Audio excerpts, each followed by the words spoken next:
Dear students, इससे पहले वाले वीडियो में आपने फर्स्ट चैप्टर्स के 3 टॉपिक्स कवर किए थे। फर्स्ट चैप्टर यानी केमिकल रिएक्शंस एंड इक्वेशंस के 6 टॉपिक्स थे, जिनमें से आपने 3 टॉपिक्स कवर कर लिए थे।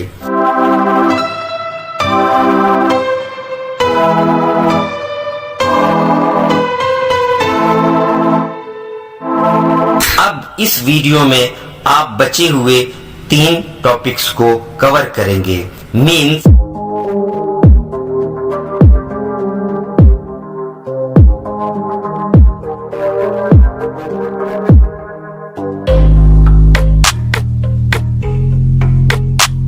तो आइए बच्चों, अब हम आपके टॉपिक्स को शुरू करते हैं।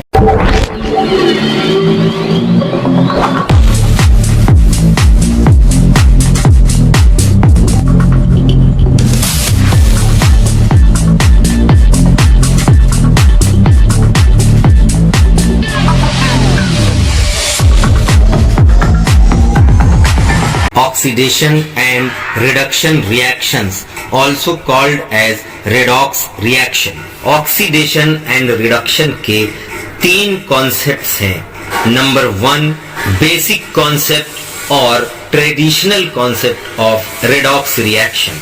Number 2 electronic concept of redox reaction. Number 3 ionic concept of redox reaction.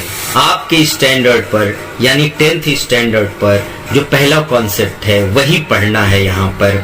Means traditional concept of redox reaction या basic concept of redox reaction.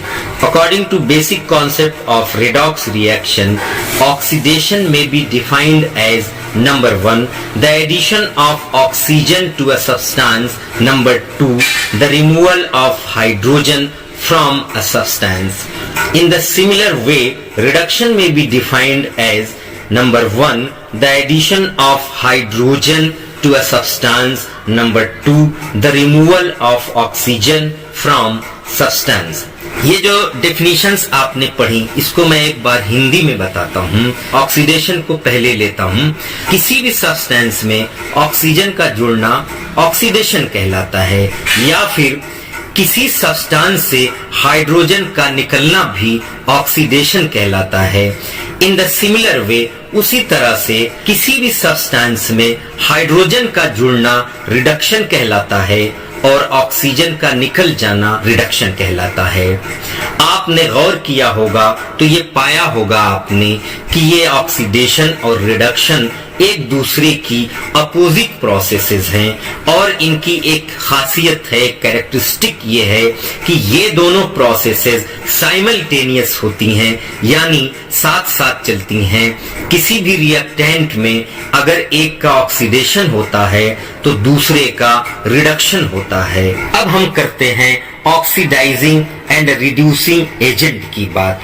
आमतौर से जिस सब्सटेंस का रिडक्शन होता है वो ऑक्सीडाइजिंग एजेंट होता है। ये जो टर्म्स हैं एक दूसरे के अपोजिट हैं। जिसका भी ऑक्सीडेशन होगा वो रिड्यूसिंग एजेंट कहा जाता है, और जिसका रिडक्शन होगा वो ऑक्सीडाइजिंग एजेंट कहा जाता है। खूब अच्छी तरह से समझ ले कि जिसका ऑक्सीडेशन होता है उसको रिड्यूसिंग एजेंट कहा जाता है, और जिसका रिडक्शन होता है उसे ऑक्सीडाइजिंग एजेंट कहा जाता है। कहने का मतलब ये है कि वो सब्सटेंस, वो केमिकल, वो पदार्थ जो खुद ऑक्सीडाइज हो जाता है दूसरों को रिड्यूस कर सकता है, और उसे ही हम रिड्यूसिंग एजेंट कहते हैं। और वो सब्सटेंस जो खुद रिड्यूस हो जाता है दूसरों को ऑक्सीडाइज कर सकता है उसे ही हम ऑक्सीडाइजिंग एजेंट कहते हैं। यानी कहने का मतलब ये है जिन सब्सटेंस का ऑक्सीडेशन हो जाएगा वो रिड्यूसिंग एजेंट कहलाएंगे, और जिनका रिडक्शन हो जाएगा उसे ऑक्सीडाइजिंग एजेंट कहेंगे। The substance which gets oxidised is the reducing agent. मैं एक बार फिर रिपीट कर रहा हूं। The substance which gets oxidized is reducing agent, और उसी तरह से the substance which gets reduced is oxidizing agent. The oxidation and reduction reactions are also called redox reactions. Redox means reduction and oxidation. अब आइए कुछ examples देकर आपको समझाऊं, आप अच्छे से समझ जाएंगे।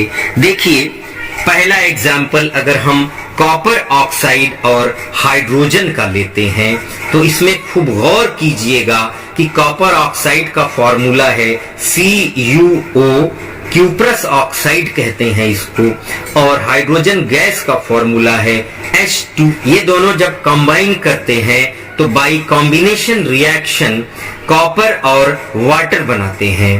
अब जरा रिएक्टेंट पर आप ध्यान दीजिए। रिएक्टेंट का मतलब कॉपर ऑक्साइड या क्यूप्रस ऑक्साइड और हाइड्रोजन पर।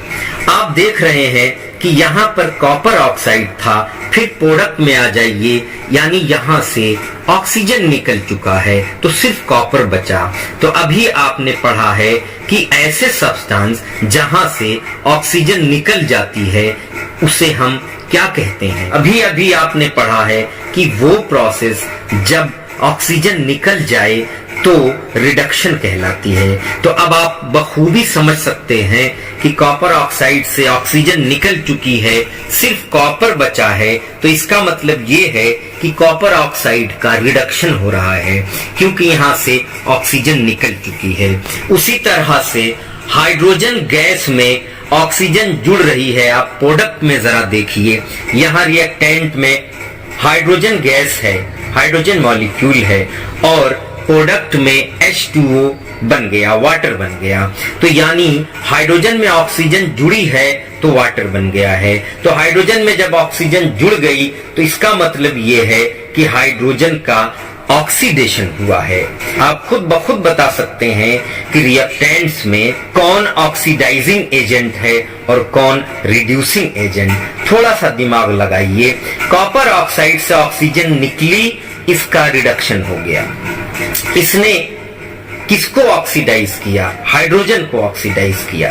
तो इसका मतलब यह है कि कॉपर ऑक्साइड ऑक्सीडाइजिंग एजेंट है क्योंकि इसका खुद रिडक्शन हो रहा है और ये दूसरे वाले को यानी हाइड्रोजन को ऑक्सीडाइज कर रहा है। तो इसलिए कॉपर ऑक्साइड ऑक्सीडाइजिंग एजेंट कहलाएगा। उसी तरह से हाइड्रोजन एक रिड्यूसिंग एजेंट है क्योंकि हाइड्रोजन का ऑक्सीडेशन हो रहा है, इसमें ऑक्सीजन जुड़ रही है, ये खुद ऑक्सीडाइज तो हो जा रही है लेकिन कॉपर ऑक्साइड से ऑक्सीजन को निकालकर कॉपर ऑक्साइड को रिड्यूस कर दे रही है, इसलिए हाइड्रोजन रिड्यूसिंग एजेंट हुआ। इसी तरह से अगर आप कोई एक दूसरा एग्जाम्पल लें, जैसे एक एग्जाम्पल अगर हम लेते हैं H2S hydrogen sulphide gas plus chlorine gas to form sulphur and hydrogen chloride. Hydrogen sulphide का फॉर्मूला है H2S और क्लोरीन गैस का फॉर्मूला है Cl2। ये बना रहे हैं सल्फर और हाइड्रोजन क्लोराइड। अब आप देखिए कि इसमें किसका ऑक्सीडेशन हो रहा है और किसका रिडक्शन हो रहा है। हाइड्रोजन सल्फाइड से हाइड्रोजन निकल गया तो सिर्फ सल्फर बची। इसी तरह से क्लोरीन गैस में हाइड्रोजन जुड़ गई तो हाइड्रोजन क्लोराइड बन गया। अब आप जरा गौर करें कि H2S से जब हाइड्रोजन निकल रही है तो इसका ऑक्सीडेशन होना चाहिए या रिडक्शन होना चाहिए। तो अभी अभी आपने पढ़ा है कि जब किसी सब्सटेंस से हाइड्रोजन निकलती है तो उसका ऑक्सीडेशन होता है, जब किसी सब्सटेंस में हाइड्रोजन जुड़ती है तो उसका रिडक्शन होता है। इसका मतलब ये है कि हाइड्रोजन सल्फाइड का ऑक्सीडेशन हो रहा है क्योंकि इसमें से हाइड्रोजन निकल रही है, और क्लोरीन का रिडक्शन हो रहा है क्योंकि इसमें हाइड्रोजन जुड़ रही है। अब आप क्लियरली बता सकते हैं कि इन दोनों में से कौन ऑक्सीडाइजिंग एजेंट है, कौन रिड्यूसिंग एजेंट है। क्लोरीन का चूंकि रिडक्शन हो रहा है इसलिए ये ऑक्सीडाइजिंग एजेंट कहा जाएगा। हाइड्रोजन सल्फाइड का चूंकि ऑक्सीडेशन हो रहा है इसलिए इसे रिड्यूसिंग एजेंट कहा जाएगा। हाइड्रोजन सल्फाइड को रिड्यूसिंग एजेंट इसलिए भी कहा जाएगा क्योंकि ये अपना हाइड्रोजन क्लोरीन को देकर क्लोरीन को रिड्यूस कर दे रही है। इसी तरह से क्लोरीन को ऑक्सीडाइजिंग एजेंट कहा जाएगा क्योंकि ये हाइड्रोजन सल्फाइड से हाइड्रोजन खींच ले रही है, हाइड्रोजन सल्फाइड से हाइड्रोजन को रिमूव कर रही है और खुद हाइड्रोजन से बॉन्ड बनाकर हाइड्रोजन क्लोराइड गैस बना रही है। तो इस तरह से बच्चों आपका कॉन्सेप्ट शायद क्लियर हो चुका होगा कि ऑक्सीडेशन रिडक्शन क्या होता है।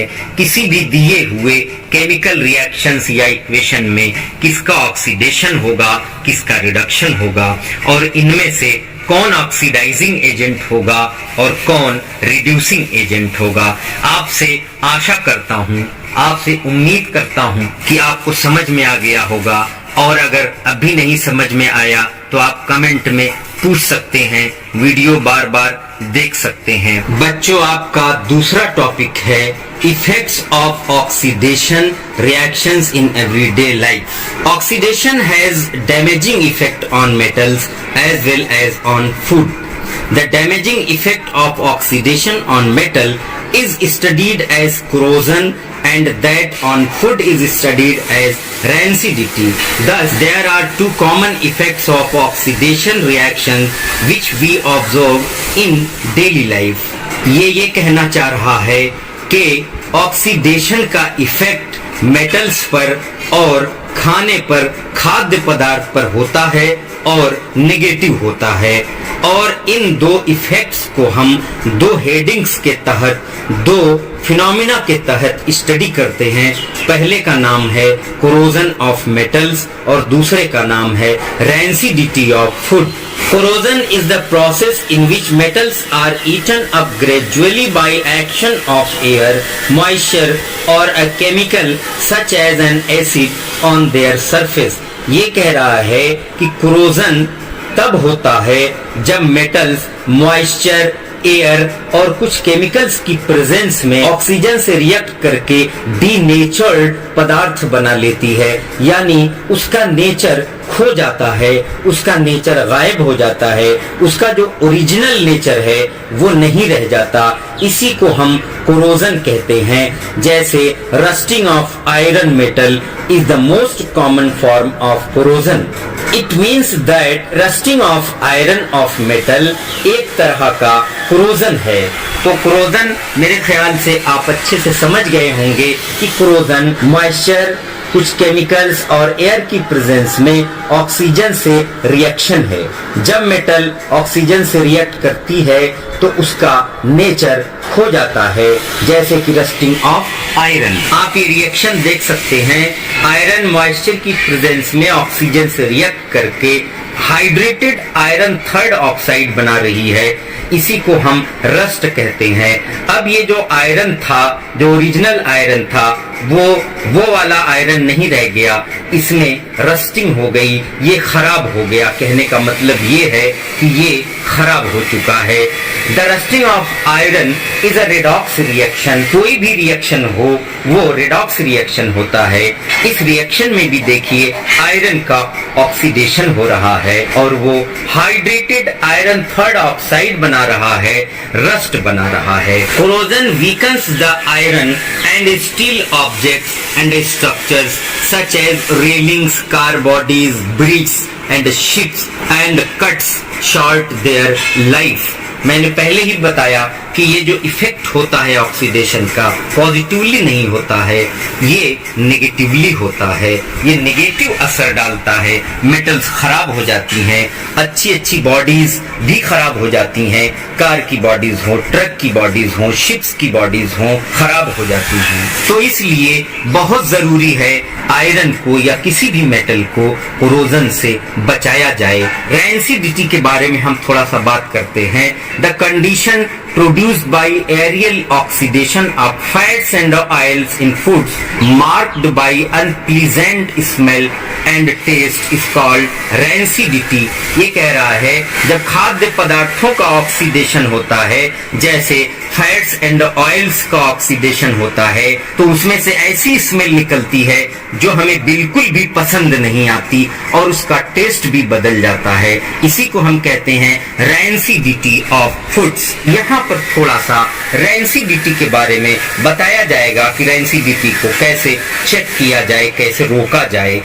तो पहला पॉइंट है, rancidity can be prevented by adding antioxidants to foods containing fats and oils. ये कह रहा है कि रैंसिडिटी को हम कुछ केमिकल्स का यूज करके रोक सकते हैं। उन केमिकल्स को जो रैंसिडिटी को रोकते हैं, खाने को ऑक्सीडेशन से बचाते हैं, उन्हें एंटीऑक्सीडेंट्स कहते हैं। दो बहुत ही इंपॉर्टेंट ऑक्सीडेंट्स आपके सिलेबस में हैं, BHA ब्यूटाइलेटेड हाइड्रोक्सी एनाइसोल और दूसरा है BHT ब्यूटाइलेटेड हाइड्रोक्सी टोलिन। इनका प्रयोग करके, इनका इस्तेमाल करके रैंसिडिटी को रोका जा सकता है। दूसरा पॉइंट है, rancidity can be prevented bye packaging fat and oil containing foods in nitrogen atmosphere. Nitrogen gas के एटमॉस्फेयर में इनको रखकर, नाइट्रोजन गैस के एटमॉस्फेयर में खाद्य पदार्थों को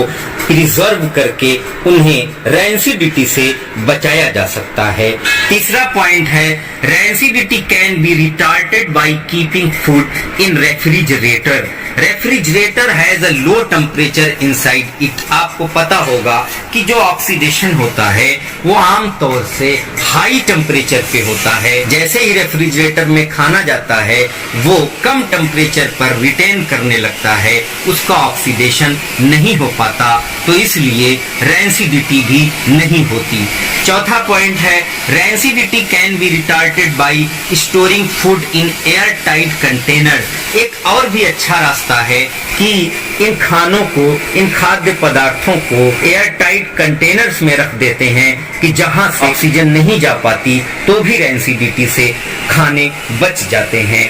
पांचवा पॉइंट है, rancidity can B retarded bye storing foods away from light. आपको मैं पहले बता चुका हूं कि कुछ फोटोकेमिकल रिएक्शंस होते हैं और वो फोटोकेमिकल रिएक्शंस जिनमें ऑक्सीडेशन होता है उन्हें हम कहते हैं फोटोकेमिकल ऑक्सीडेशन। तो खास तौर से ऑयल एंड फैट्स का फोटोकेमिकल ऑक्सीडेशन होता है, इसलिए फोटोकेमिकल ऑक्सीडेशन से बचाने के लिए या ऑयल और फैट्स को ऑक्सीडेशन से बचाने के लिए हम लाइट से उन्हें दूर रखते हैं ताकि उनकी रैंसिडिटी नहीं हो पाए। तो बच्चों, ये था एक general view of rancidity and corrosion. अब आपसे उम्मीद करता हूँ, आपसे आशा करता हूँ इस वीडियो को आप एक दो बार देखेंगे और अगर उसके बाद भी समझ नहीं आए तो आप कमेंट में पूछ सकते हैं। केमिकल इक्वेशंस को बैलेंस करने से पहले एक बार हम फिर केमिकल इक्वेशंस क्या होते हैं इस पर नजर डालते हैं। The chemical equations are balance to satisfy the law of conservation of mass in chemical reactions. जैसा कि आप जानते हैं, the method of representing a chemical reaction with the help of symbols and formulae of substances involved in it is known as chemical equation। जो chemical reactions होते हैं, जो chemical processes होती हैं, उनका शॉर्टकट रिप्रेजेंटेशन है ये केमिकल इक्वेशन। केमिकल इक्वेशन के थ्रू हम किसी भी केमिकल रिएक्शन को बहुत शॉर्ट में रिप्रेजेंट कर सकते हैं। एक सवाल पूछा जाता है कि केमिकल इक्वेशन को बैलेंस क्यों किया जाता है, तो इसका आंसर ये है बच्चों, the chemical equations are balance to satisfy the law of conservation of mass in chemical reactions. यानी केमिकल इक्वेशंस को हम इसलिए बैलेंस करते हैं कि वो law of conservation of mass को सेटिस्फाई करने लगे।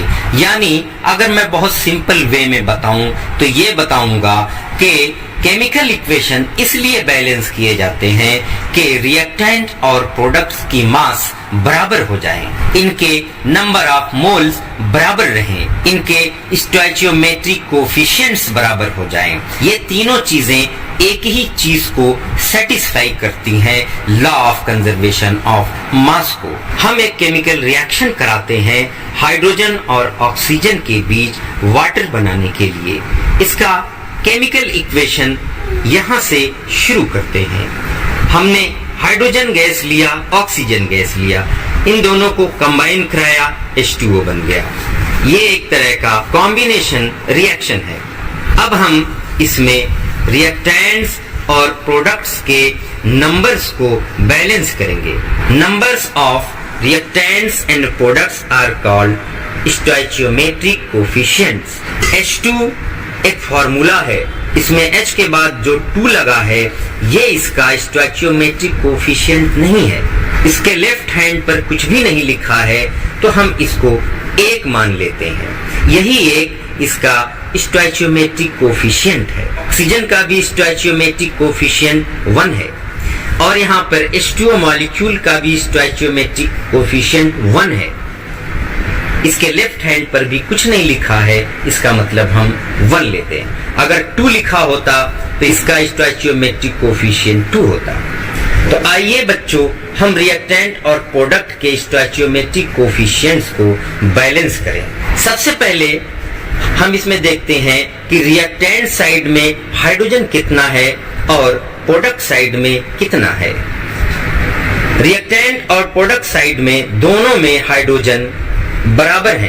कुल मिलाकर रिएक्टेंट में ऑक्सीजन 2 है और प्रोडक्ट में ऑक्सीजन सिर्फ और सिर्फ 1 है, क्योंकि ऑक्सीजन यहाँ पर सिंगल एटम है और इसका स्टोइचियोमेट्रिक कोफिशिएंट 1 है जिससे मल्टीप्लाई किया गया है।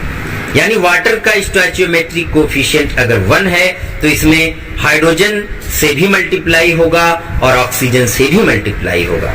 तो ऑक्सीजन से अगर हम मल्टीप्लाई करें तो 1 आता है। अब यहाँ पर ऑक्सीजन डिसबैलेंस है। रिएक्टेंट में ऑक्सीजन 2 है और प्रोडक्ट में ऑक्सीजन 1 है। अब हम क्या करेंगे, ऑक्सीजन को बैलेंस करने के लिए हम प्रोडक्ट साइड में 2 से मल्टीप्लाई कर देंगे। लेकिन अब आप देखें ये रिएक्शन 2 से अगर आपने मल्टीप्लाई कर दिया तो ऑक्सीजन तो बैलेंस हो गया, प्रोडक्ट में भी 2 और रिएक्टेंट में भी 2, लेकिन साथ ही साथ हाइड्रोजन डिसबैलेंस हो गया। अब हाइड्रोजन प्रोडक्ट में 2 to the 4, 2 का 2 से मल्टीप्लाई कर दीजिए तो 4 हो जाएगा और इधर सिर्फ 2 है। तो अब रिएक्टेंट में हाइड्रोजन को बैलेंस करने के लिए हम हाइड्रोजन में 2 से मल्टीप्लाई कर देंगे। ये याद रखेंगे कि इसके फॉर्मूले को नहीं छेड़ना है, यानी H2 को हम H4 नहीं करेंगे, H2 ही रहने देंगे, वरना हाइड्रोजन गैस का फॉर्मूला चेंज हो जाएगा। केमिकल बैलेंसिंग में ये बिल्कुल भी नहीं होता कि किसी का फॉर्मूला चेंज किया जाए, सिर्फ और सिर्फ हम मल्टीप्लाई कर सकते हैं स्टोइचियोमेट्रिक कोफिशिएंट बनाने के लिए। अब आप देखिए हाइड्रोजन में 2 से मल्टीप्लाई कर दिया गया तो हाइड्रोजन इधर भी 4 हो गई 2 to the 4 और हाइड्रोजन प्रोडक्ट साइड में भी 4 हो गई। तो इस तरह से ये इक्वेशन बैलेंस हो गया। अपनी तसल्ली के लिए, अपने सेटिस्फैक्शन के लिए एक बार और चेक करें। देखिए हाइड्रोजन है यहाँ पर 2 to the 4, इधर भी हाइड्रोजन 2 to the 4, इधर ऑक्सीजन है 2 1 जा 2 और इधर ऑक्सीजन 1 2 जा 2। तो ऑक्सीजन भी बैलेंस, हाइड्रोजन भी बैलेंस। तो इस तरह से ये केमिकल इक्वेशन एक बैलेंस्ड केमिकल इक्वेशन है। तो बच्चों इसी तरह से बहुत से इक्वेशंस आप खुद से बैलेंस कर सकते हैं। इक्वेशन बैलेंस करने का कोई खास फॉर्मूला नहीं है, ये आपके रीजनिंग पावर पर डिपेंड करता है। हिट एंड ट्रायल मेथड से ही बैलेंस किया जाता है। जैसे कि एक तराजू पर, एक बैलेंस पर जब कोई सब्जी वाला या कोई और दुकानदार अपने सामान को देता है तो वो किस तरह से बैलेंस करता है, उसी को हम कहते हैं हिट एंड ट्रायल मेथड। आप भी इसी तरह से रिएक्टेंट में देखें, कभी प्रोडक्ट में देखें कि दोनों के स्टोइचियोमेट्रिक कोफिशिएंट बराबर हुए या नहीं हुए। नहीं बराबर होते हैं तो बराबर करते जाइए। जब आप एक एटम या मॉलिक्यूल को बराबर करेंगे तो हो सकता है कि रिएक्टेंट या प्रोडक्ट में से दूसरा एटम डिसबैलेंस हो जाए। तो जब वो डिसबैलेंस हो जाए तो फिर उसे भी बैलेंस किया जाता है। जब उसे आप बैलेंस करेंगे तो हो सकता है कि तीसरा एटम डिसबैलेंस हो जाए, लेकिन थोड़ा सा कोशिश करने पर, थोड़ा सा दिमाग लगाने पर सारे के सारे एटम्स बैलेंस हो जाएंगे। हम जरा सा बात करते हैं इंफॉर्मेटिव केमिकल इक्वेशन की। इंफॉर्मेटिव केमिकल इक्वेशंस वो होते हैं जिनमें रिएक्टेंट्स और प्रोडक्ट्स में एटम्स या मॉलिक्यूल्स की स्टेट मेंशन की जाती है, यानी ये बताया जाता है कि एटम या मॉलिक्यूल किस स्टेट में है, गैसियस फॉर्म में है कि लिक्विड फॉर्म में है या फिर वो सॉलिड फॉर्म में है। साथ ही साथ हम एरो पे ये भी शो करते हैं कि ये जो रिएक्शन है वो एंडोथर्मिक है या एक्सोथर्मिक है, यानी ये रिएक्शन टेम्परेचर देने पर हो रहा है या इस रिएक्शन में हीट निकल रही है। इस बात को भी मेंशन किया जाता है। तीसरी चीज इसमें ये देखी जाती है कि ये जो रिएक्शन हो रहा है वो किस कंडीशन पर हो रहा है। तो इस तरह से बच्चों 3 पॉइंट्स हुए जो ये इंडिकेट करते हैं कि कोई रिएक्शन इंफॉर्मेटिव है या non informative. Number 1, by indicating the physical states of reactants and products. Number 2, by indicating the heat changes taking place in chemical reaction. Number 3, by indicating the conditions under which the reaction takes place। जब किसी chemical equation में ये तीनों points complete हो जाएं तो इसका मतलब ये है कि वो chemical equation informative chemical equation है। इस वीडियो में हमने 3 टॉपिक्स कवर किए हैं। इस चैप्टर में टोटल 6 टॉपिक्स हैं। 3 टॉपिक्स इससे पहले वाले वीडियो में कवर किए गए हैं। अगर आप उन्हें पढ़ना चाहते हैं, उन्हें देखना चाहते हैं तो आप इस वीडियो में दिए गए लिंक पर क्लिक करें और वो पहले वाला वीडियो भी देखें जिसमें आपके वो तीनों टॉपिक्स भी मिल जाएंगे जो इस वीडियो में नहीं है। हम फिर मिलेंगे एक किसी दूसरे टॉपिक को लेकर, किसी दूसरे चैप्टर को लेकर एक दूसरे वीडियो में। तब तक के लिए आप मुझे दें इजाजत।